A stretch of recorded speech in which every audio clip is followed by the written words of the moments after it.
Yesterday, we talked about how faith starts with a listening ear. But what exactly are we listening to?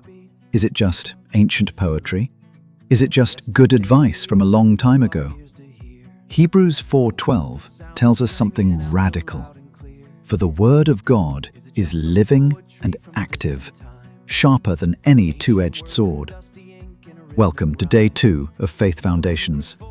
Today, we're discovering why the word of Christ isn't just old ink on a page. It is a living power that meets you exactly where you are. The Greek word used for living here is zoe. It means to have vital power, to be full of vigor. Think about this. When you listen to a normal book, you are processing information. But when you listen to the Word of God, the Word is actually processing you. Because it is alive, it breathes. It has a way of sounding different to you on a hard day than it does on a joyful one. This is how the ear gives sight. Because the Word is alive, it acts like a spiritual mirror. It cuts through the noise of our own thoughts and reveals the truth of our hearts. It doesn't just give us information, it gives us revelation. Here is your Day 2 challenge. Find one verse today and interact with it. Don't just hear it and move on. Ask it a question. Say, Lord, how is this verse alive for me right now?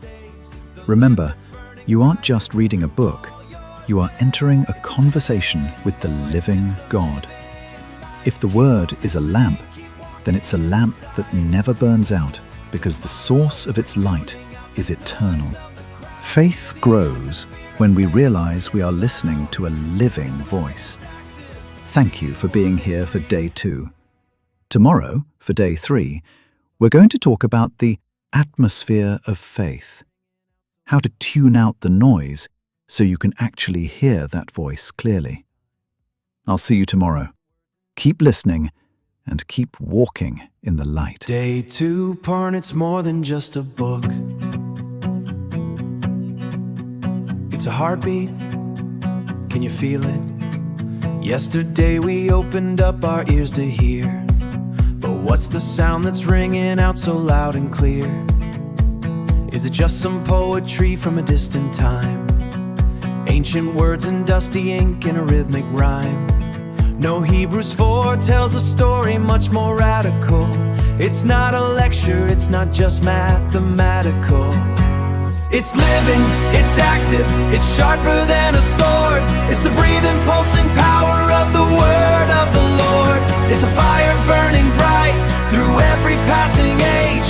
It meets you where you are, in the valley or the heights. A living power breaking through the longest nights. There's a vital power called zoe in the Greek. It's the vigor and the strength that the weary seek. When you listen to a story, you process what you find. It breathes when you're hurting, it dances when you're glad. It's the best conversation that you've ever had.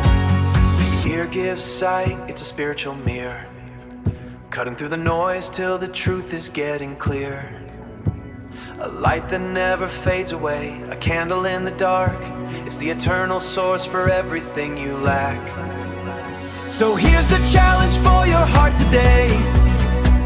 Interact with the truth, don't just walk away. Ask the Lord, how is this alive for me right now? Watch the living voice show your spirit how to enter the conversation. The lamp that's burning brighter through all your days. It's a living voice, it's a living light. Keep on listening, keep walking in the sight. Tomorrow we're tuning out the noise of the crowd to hear the atmosphere of faith clear and loud. It's alive, it's active. See you on Day 3.